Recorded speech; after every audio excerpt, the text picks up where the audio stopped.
Bulletin में सबसे पहले आपको बताएं कि वफाकी हुकूमत का केन्या में पाकिस्तानी सहाफ़ी अरशद शरीफ की मौत की तहकीकात करवाने का फैसला सामने आया है। फैसला किया है कि अरशद शरीफ के वाक़े की अदालती कमीशन के जरिए शफाफ तहकीकात करवाएं।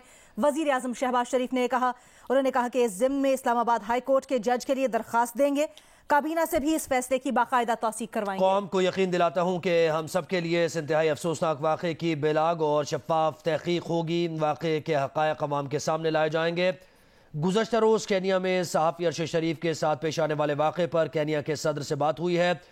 वज़ीर आज़म पाकिस्तान मियां शहबाज शरीफ ने कहा कि केन्या के सदर ने इस वाक़े पर मेरे साथ इज़हार हमदर्दी किया है।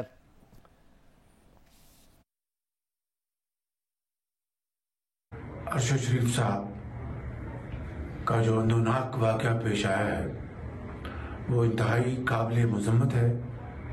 मैंने फैसला किया है कि हम इस वाक़े की एक आला अदालती कमीशन से शफाफ तहकीक करवाएंगे और इसके लिए इस्लामाबाद के हाई कोर्ट के जज के लिए हम दरख्वास्त देंगे। ये बाकायदा हम अपनी काबीना से भी इस फैसले की हम तौसीक करवाएंगे। लेकिन मैं पूरी कौम को यकीन दिलाता हूँ कि इंशाअल्लाह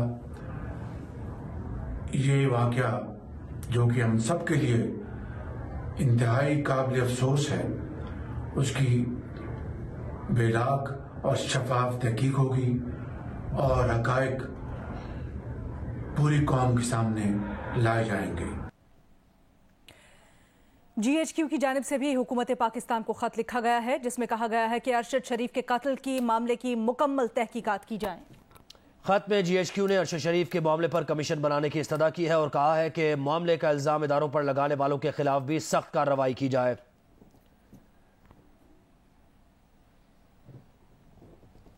आगे बढ़ते हैं। वफाकी वज़ीर क़ानून आज़म नज़ीर तारड़ ने इस्तीफ़ा दे दिया है। इस्तीफ़े में लिखा कि ज़ाती वजूहात की बिना पर इस्तीफ़ा दिया। सुप्रीम कोर्ट बार के सदर हसन भुवन ने कहा कि आज़म नज़ीर तारड़ ने सुप्रीम कोर्ट में जज की तैनाती में हुकूमती मैंडेट को फौक़ियत दी क्योंकि वो कहते थे कि हुकूमत को धोखा नहीं दे सकते। सीनियरिटी से हटकर वोट देना उनके इस्तीफे की वजह बना।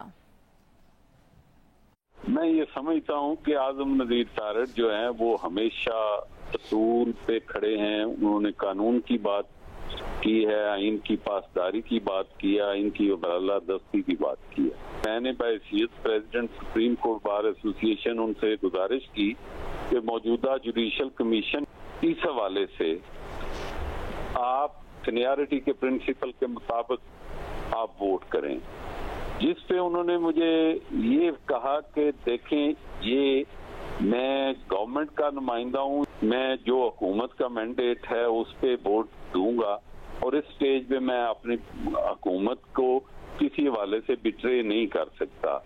इसलिए मैं समझता हूँ कि एक तो वजूह ये है कि उन्होंने हुकूमत के कहने पे सीनियरिटी के प्रिंसिपल के खिलाफ वोट दिया और वो समझते हैं कि मैं बार का नुमाइंदा होते हुए मुझे ये नहीं करना चाहिए था। मैं ये समझता हूँ कि आसमा जहांगीर कॉन्फ्रेंस एक ऐसा फोरम है जिसमें हकूक़ आज़ादी राय के मुताबिक हर बंदे को अपनी आवाज उठाने की इजाजत है और उस हवाले से ये कहना कि आप इसको डिसोन करें या वहाँ के किसी बंदे के कहे कि आप जिम्मेदार हैं, मैं ये समझता हूँ कि उन रियासती अदारों को भी ये सोचना चाहिए, हुकूमत को भी ये सोचना चाहिए।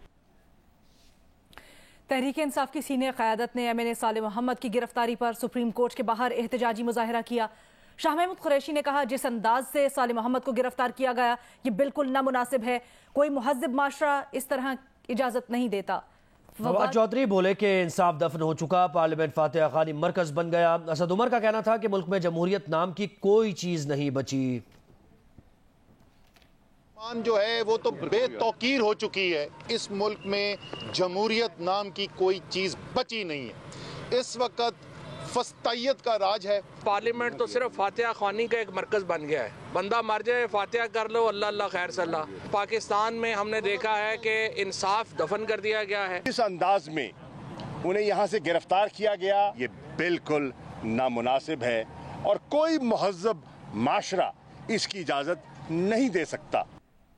وفاقی وزیر داخلہ رانا ثناء اللہ کہتے ہیں کہ یہ اپنے دعووں میں پھنس چکے ہیں، انہیں اپنی عزت رکھنے کے لیے کچھ نہ کچھ کرنا پڑے گا۔ کیا کرنا ہے، پی ٹی آئی کی لیڈرشپ بھی ابھی تک متفق نہیں ہوئی۔ پروگرام جیو پاکستان میں گفتگو کرتے ہوئے وزیر داخلہ رانا ثناء اللہ نے کہا کہ جتھا اور شہروں پر چڑھائی کر کے اپنے مطالبات منوانے کے طریقہ کار کو فروغ نہیں پانے دیں گے۔ ٹکراؤ کی پوزیشن کسی کے مفاد میں نہیں ہے۔ خیبر پختونخوا اور پنجاب میں پی ٹی آئی کی حکومت ہے۔ اپنے ہی دام میں جو ہے یہ پھنس چکے ہیں۔ اب انہوں نے اس طرح سے دعوے کیے اور اس طرح سے جو ہے وہ بات کی ہے کہ اب انہیں کچھ نہ کچھ اپنی جو ہے وہ عزت رکھنے کے لیے کچھ نہ کچھ کرنا پڑے گا۔ مختلف تجاویز جو ہیں وہ ابھی تک پی ٹی آئی کے اندر بھی ڈسکس ہو رہی ہیں، ابھی تک وہ بھی کسی بات کے اوپر جو ہے وہ متفق نہیں ہو سکے۔ اگر وہ یہ جتھا کلچر اور جو ہے وہ شہروں پہ چڑھائی کر کے اپنے مطالبات کو منوانے کا جو ایک وائلنٹ طریقہ کار ہے، جو وائلنس کی زبان ہے، اس کو کسی طور پہ بھی جو ہے وہ فروغ نہیں پانے دیں گے۔ ٹکراؤ کی پوزیشن جو ہے وہ کسی کے مفاد میں نہیں ہے، کسی کے حق میں نہیں ہے۔ ساری دنیا کو چور چور کہنے والا جو ہے وہ اب خود چور نکلا ہے۔